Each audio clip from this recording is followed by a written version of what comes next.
દશામાની કથા.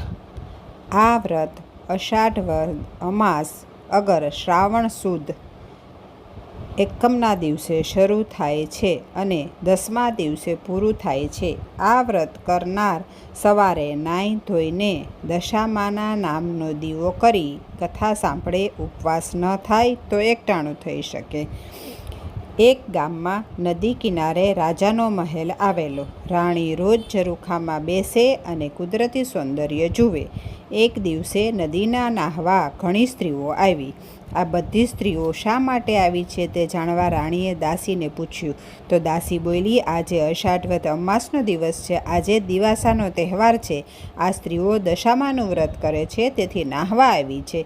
રાણી તો દોડીને કિનારે એક સ્ત્રી પાસે ગઈ અને બોલી, બહેન, મારે દશામાનું વ્રત કરવું છે. ભલી સ્ત્રી બોલી, સારી વાત છે. એ વ્રત કરવાથી સુખ સંપત્તિ સાંપડે અને કષ્ટ હોય તે દૂર થાય. અષાઢ અમાસ એટલે દિવાસાના દિવસે સવારે નાહીને દશામાની કથા કહેવી, સાંભળવી. પવિત્ર જગ્યામાં દશામાનું નામ લઈ કળશ સ્થાપવો. પછી 10 શેરનો દોરો લઈ 10 ગાંઠો વાળવી. તેને કંકુ લગાડી હાથે અથવા તો કળશે બાંધી દેવાનો. કળશનું પૂજન કરી દશામાની ભક્તિ કરવાની. વ્રત કરનારે 10 દિવસ સુધી નકોરડા ઉપવાસ કરવા પડે. એકટાણું કરો તો પણ ચાલે. 5 વર્ષ સુધી આ વ્રત કરનારને શ્રદ્ધા મુજબ ફળ મળે છે.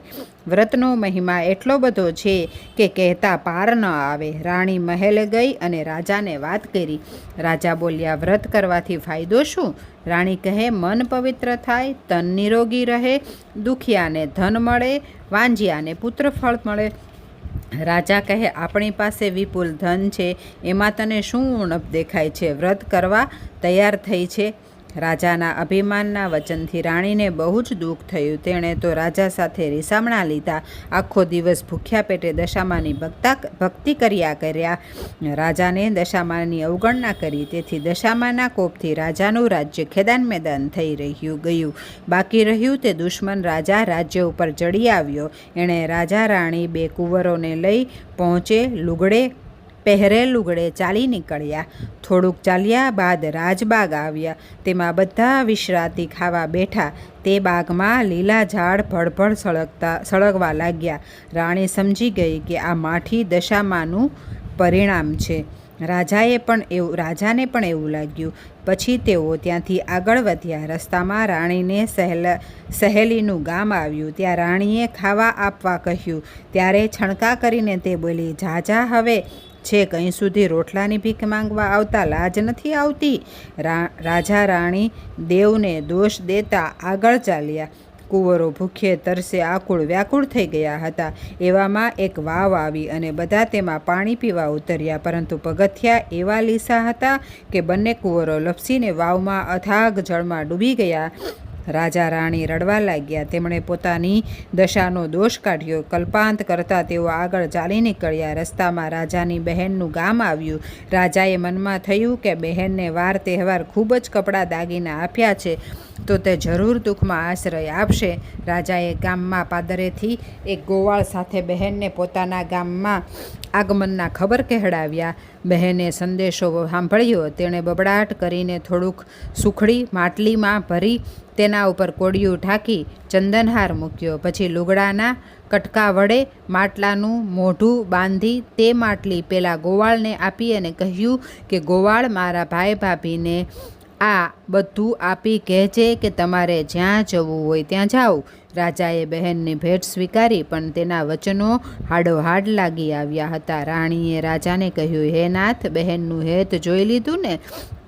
આ તો સુખની સગી હતી. દુઃખમાં ભાઈ કોણ છે ને ભોજાઈ કોણ? જગતમાં બધા સ્વાર્થની સગાઈ છે.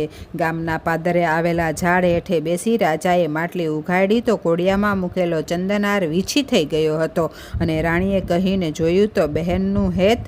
રાજાએ આ માટલી હલાવી કોડિયાને વીછી સાથે દૂર ફેંકી દીધો. માટલીમાં જોયું તો સુખડીના બદલે માટીના ઢેફા હતા.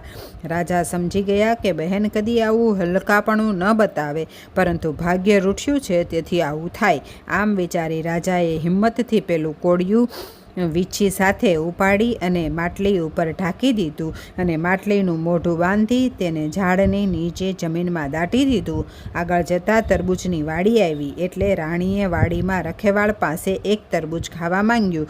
રખેવાળે 2 તરબૂચ આપતા કહ્યું, બહેન, અત્યારે તરબૂચ ખાવાથી આખી રાત ઓડકાર આવશે, માટે સવારે ખાજો અને જ્યાં જવું હોય ત્યાં જજો. આમ કહીને રખેવાળે વાડીના દરવાજા બહાર 2 ખાટલા કાઢ્યા. એવામાં રાણી સૂતી અને બીજામાં રાજા. પેલા 2 તરબૂચ રાજાએ ખાટલામાં રાખ્યા હતા.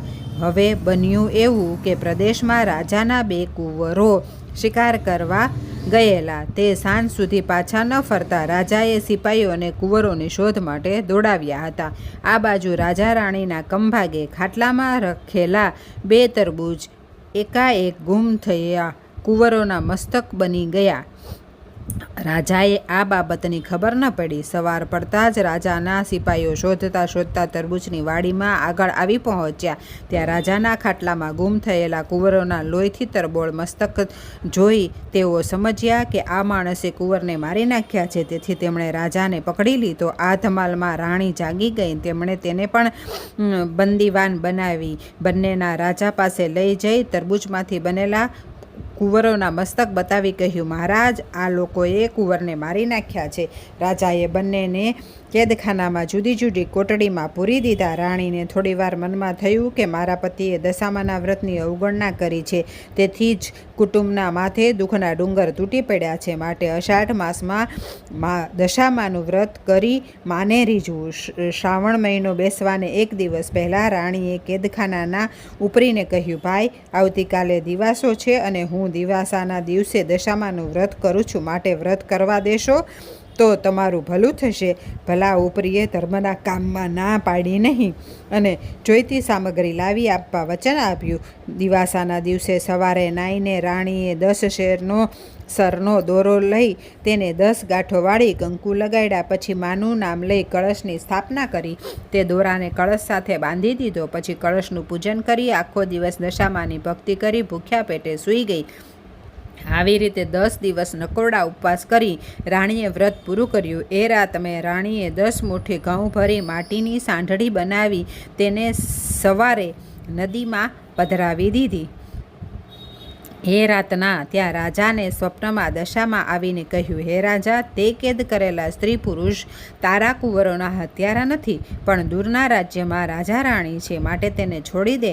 તમારા કુંવરો જે શિકારે ગયા હતા તે તેના મોસાળમાં છે. તેઓ કાલે સવારે હેમખેમ તારા મહેલે આવી પહોંચશે.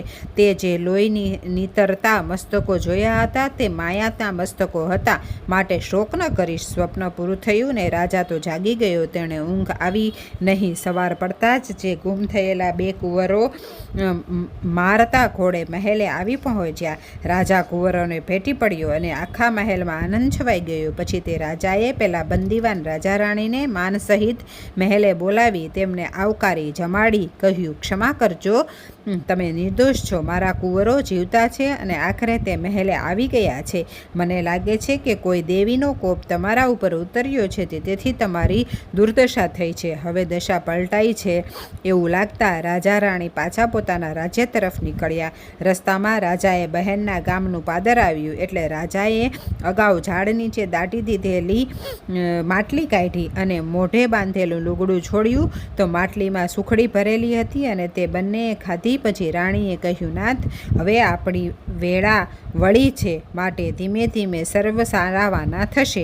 આગળ જતાં પેલી વાવ આવી. આવતી વખતે દશામાએ વાવમાંથી બંને કુંવરોને અદૃશ્ય રીતે ઉઠાવી લીધા હતા. તે રાજા રાણીને પાછા સોંપવા દશામાં ડોશી બંને કુંવરો આંગળીએ વળગાડી રાજા રાણી પાસે આવી કહેવા લાગ્યા, હે વટે માર્ગુઓ, આ કોઈ રૂપાળા છોકરા ભૂલા પડ્યા છે તો તમે તેમને લઈ જાઓ.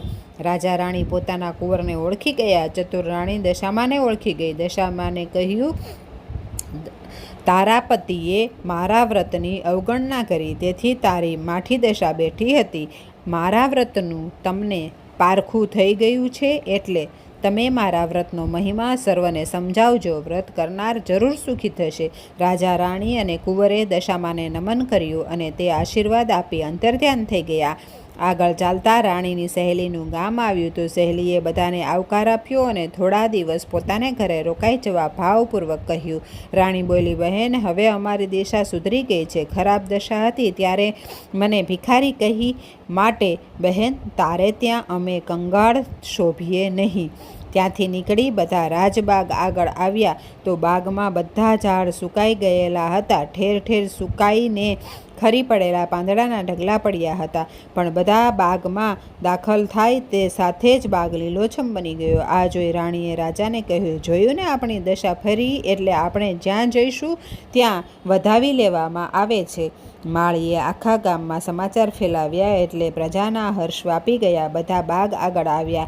દુશ્મન રાજા, જેણે આ રાજાનું રાજ્ય પચાવી પાડ્યું હતું, તે આ રાજ્યનો કબજો લીધો પછી બહુ હેરાન થઈ ગયો. તેથી તે અસલ રાજાને રાજ્ય પાછું સોંપવા માંગતો હતો. તેને પણ ખબર મળતા રસાલા સાથે રાજબાગમાં આવ્યો અને પોતાની ભૂલ કબૂલ કરી રાજાને પોતાનું રાજ્ય સંભાળી લેવા કહ્યું. લોકોએ હર્ષનાદથી રાજાની વિનંતી સ્વીકારી. પછી રાજા, રાણી અને કુંવર વાજતે ગાજતે મહેલ ગયા અને અસલ રાજાએ બધો વહીવટ સંભાળી લીધો. દશામાના પ્રતાપથી રાજા રાણીએ પાછું સુખમાં રહેવા લાગ્યા. રાણી દર વર્ષે દિવાસાના દિવસે દશામાનું વ્રત શરૂ કરે અને 10 દિવસ સુધી નકોરડા ઉપવાસ કરી માટીની સાંઠળી જળમાં પધરાવી વ્રતની પૂર્ણાહુતિ કરી. આવી રીતે 5 વર્ષ રાણીએ દશામાનું વ્રત કર્યું. 5 વર્ષે વ્રતની પૂર્ણાહુતિ થતાં રાણીએ વ્રતનું ઉજવણું કર્યું. તેમાં બધા બ્રાહ્મણોને જમાડ્યા. પછી એક રૂપાળી સાંઠળી બનાવી રાખી હતી. તે ગામમાં મોટા પંડિતને દાનમાં આપી તેને આશીર્વાદ મેળવ્યા. હે દશામાં, જેવી રીતે તમે રાજા રાણીની દશા વાળી તેવી તમારું વ્રત કરનાર, તમારી કથા સાંભળનાર અને વાંચનારને દશા વાળજો અને સર્વનું કલ્યાણ કરજો. જય દશામાં.